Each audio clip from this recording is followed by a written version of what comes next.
I'm Royal. Have you heard of me? I'm very sorry for your loss. Your mother was a terribly attractive woman. Royal Tenenbaum is the father of 3 exceptional children, Chaz, Margot, and Richie. They are all gifted with extraordinary intelligence and were set to do great things. Unfortunately, they all fell into great failure and regret. Failure caused by the upbringing and the unfairness of life. Wes Anderson and Owen Wilson both co-wrote along with Wes Anderson directing it, created a film that depicts depression and loneliness. Today we're going to be doing an analysis on these themes in the movie.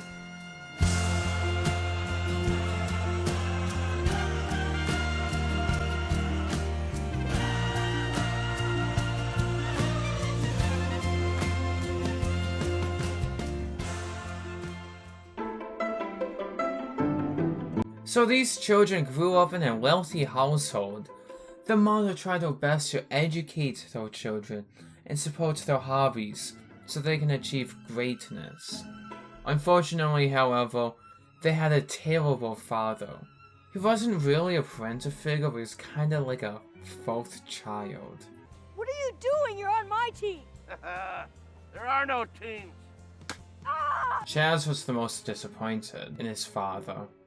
Chaz was a financial expert and a successful entrepreneurial businessman. Chaz's hard work ethic and seriousness paints him as a very devoted and hard-working man. Chaz obviously had anger towards his dad, but also Richie. You see, Richie was like a golden child to Royal, and he neglected his other children. Chaz always had resentment and jealousy towards Richie because of that.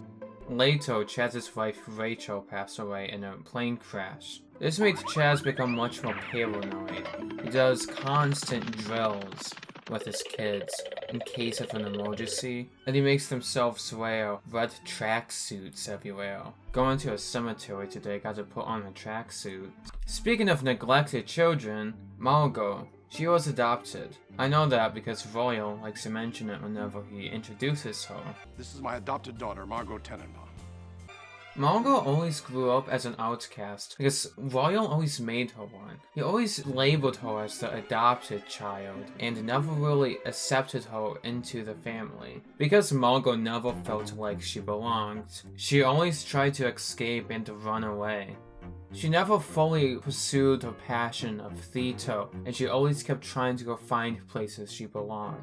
She later kept secrets to escape judgment, and she settled down with an older guy she doesn't love, and spends most of her days depressed and sulking in her bathtub. The third prodigy, Richie, was a creative and outgoing child that beholds multiple talents. He was an accomplished tennis player that turned pro at the age of 17, and he won the US Nationals 3 years in a row. He's also in love with his sister. Get out! It's weird, and I don't believe that's logic, that if the person is adopted or step-related or any other way of being non-biologically related gives you the go-ahead to date them. Because if someone's not blood related doesn't mean that they still don't have that psychological connection and family structure. But it's kind of different here. Because of how Margot was always separated from the others for being adopted and how distant they all were, Margot is more like a roommate to Richie rather than a sister. It's still weird, but it's more understandable with that perspective in mind. Richie's drive in life is fueled by his love for Margot, represented here when we see all the paintings he made were portraits of her. He choked at his career-ending tennis game out of pain a day later of Margot and Raleigh's wedding. He felt like a failure after losing that game and letting everyone down, so he goes into isolation, sailing the seas. There was also a fourth person that didn't have the best upbringing. Eli Cash. He always wanted to be a Tenenbaum, and he actually said it himself. I always wanted to be a Tenenbaum. Although questionable to why, because they seem so dysfunctional. You see, in a world full of labels and social class, and seeing these achievements, It's a grass is greener on the other side situation. He grew up in a dull apartment with his aunt, and he wanted to become something. He was close to Richie because they were good friends, but also, he wanted to spend a lot of time with the Tenenbaums because he really idolized them. He went on to be a writer and sought validation by the Tenenbaums. Do you send my mother your clippings? And your grades from college? Please stop belittling me. You never gave me the time of day till I started getting good reviews. Your reviews aren't that good. He turns to drugs to cope with his low self-esteem. And another character that also goes through pain and loneliness is Royal Tenenbaum himself. There's something to get straight. He's a Son of a bitch. He spent his own life never caring or being there for his family, but instead put expectations. Kind of disappeared after that, didn't I? Yeah. But I understood. I know you're not very good with disappointment. He was never mature, but instead juvenile. His wife left him, which was to clearly happen inevitably. He only moved back into the Tenenbaum household was because he needed money and wanted to stop his wife from marrying another man. His wife marrying another man is something he can't handle, especially since he's a racist. You want to talk some jive? I'll talk some jive. I'll talk some jive like you never heard. But you're raggedy ass out! So he makes up this whole story about how he's dying as an attempt to mooch off his ex-wife and try to win her back. But we later see that he's not all bad.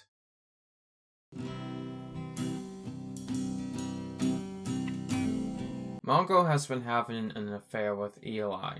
Eli is obviously trying to win Margot over so he can become a Tenenbaum, where Margot just doesn't really know what she wants in life. She goes to stay at the Tenenbaum building to kind of sort out her life. Richie confides in Eli about his feelings for her, which Eli, the best friend he is, tells her. Don't repeat that, by the way, about Richie. He's told to me in confidence and, After all hearing about the cancer diagnosis, Richie plans a visit with all of them. Now we have all the Tenenbaums under the same roof. Chaz doesn't want his grandchildren to really know Royal, but Royal wants to go take the opportunity to know his own grandchildren, so he takes them out to do something anyways without Chaz knowing. And they actually have fun together, and Royal begins to enjoy being a part of his own family. Royal spends a lot of time throughout this movie trying to smooth things out with his family. The problem is, though, stepping back into their lives doesn't undo the damage he has done. Despite the quality time he spent, you can't just expect everyone to move on because he decides to be in their lives again. He's also still very immature, especially taking into account his logic and motives for lying about having cancer. And one thing that is driving Royal mad is Etheleen's engagement to Henry. Henry grows suspicious and later debunks Royal for the fraud he is. He never had cancer. Everyone feels betrayed by Royal's lie. We relate with everyone. We also feel bad for Royal, because despite how scumbaggy his attempt was, you see that he's beginning to enjoy being a devoted guardian figure. Royal begins to pull himself together and take accountability for his actions. He gets a job working as an elevator operator. He learns not to ask for forgiveness, but instead be available to his family and to let them come to terms about their opinions on their own. He just has to show support for them and be there. Meanwhile, Rowley grows suspicious of Margot's secrets and the possibility of her cheating on him. He asks Richie if he wants to help. Richie says yes. After a private investigator reveals some of her past, Richie, who has a low self-esteem, feels like he has nothing left to live for, goes to kill himself. The scene has Needle in the Hay from Elliott Smith play in the background. The cinematography into the line I'm going to kill myself tomorrow. is tragic and disturbing. Afterwards, everyone rushes to the hospital. Rowley reveals Margot's secrets. How long have you been a smoker? 22 years. Well, I think you should quit. We see Royal at the hospital ready to visit Richie, but Richie dismisses him. Richie finds Margot in his tent, and they go and talk. The acting in the scene and the dialogue is gut-punching. The reaction from Margot as Richie shows her his arms. Jesus. Reggie, that looks horrible. The emotion from the accent and the line delivery seems so real. The tent is a representation of their life together. For example, the sleeping bag in the tent is the same one they took to the museum when they ran away. The music, the warm color palette, and the framing creates intimacy that is confined and private in the tent. Why'd you do it? Because of me? Yeah, but it's not your fault. Margot zips up the tent, showing how their relationship is hidden and only stays in the tent. Richie seeks Royal to confide in him and look for advice. Royal is obviously caught off guard a bit, but totally understands based on the circumstances. Royal is supportive of Richie and Margot's relationship, but also isn't sure exactly what advice to give. He keeps it real. I never understood her myself. I never understood any of us. I wish I could tell you what to do, but I just can't. That's okay. No, it's not. You still consider me your father?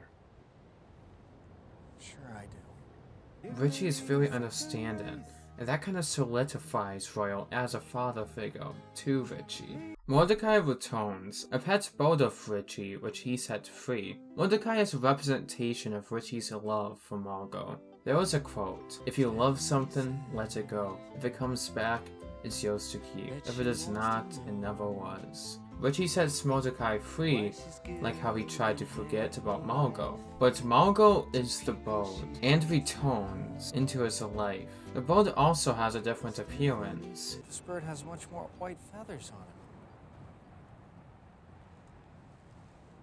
him. Some bitch must be molting. I wonder what happened to him. I don't know. Sometimes if a person has a traumatic experience, their hair turns white.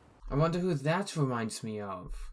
Royal agrees to work with Richie to help Eli from his drug problem. They show up to Eli's house. They talk things through.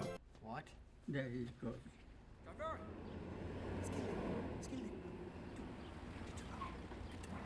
Royal tries to serve as a dad to Margot. Probably don't even know my middle name. That's a trick question. You don't have one. Helen. He tries. Royal pays respects for Chaz's wife, Rachel, and he finally signs the divorce papers. And he finally shows respect to Henry and is supportive of their relationship. Congratulations, both of you. I didn't think so much of him at first, but now I get it. He's everything that I'm not. And here's the wedding between Etheline and Henry. Oh shit! Eli cashes high in funds. Crashing his car. Oh no, the dog died.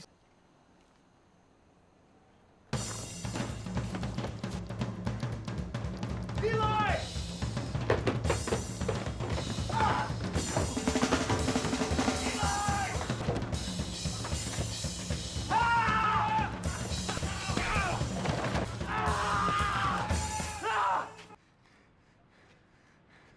Chaz?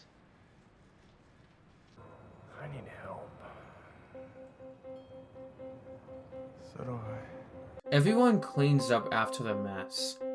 And Royal adopts the fire dog to give Chaz's family as the new pet. Henry and Etheline get married. Margot produces a new play. Rowley and Dudley go on a lecture tour. Eli goes into rehab. Richie begins teaching tennis. And unfortunately, Royal suffers from a heart attack and passes away with Chaz being the only witness. Royal passes a set of encyclopedia books on to his grandchildren. They all pay their respects at the funeral.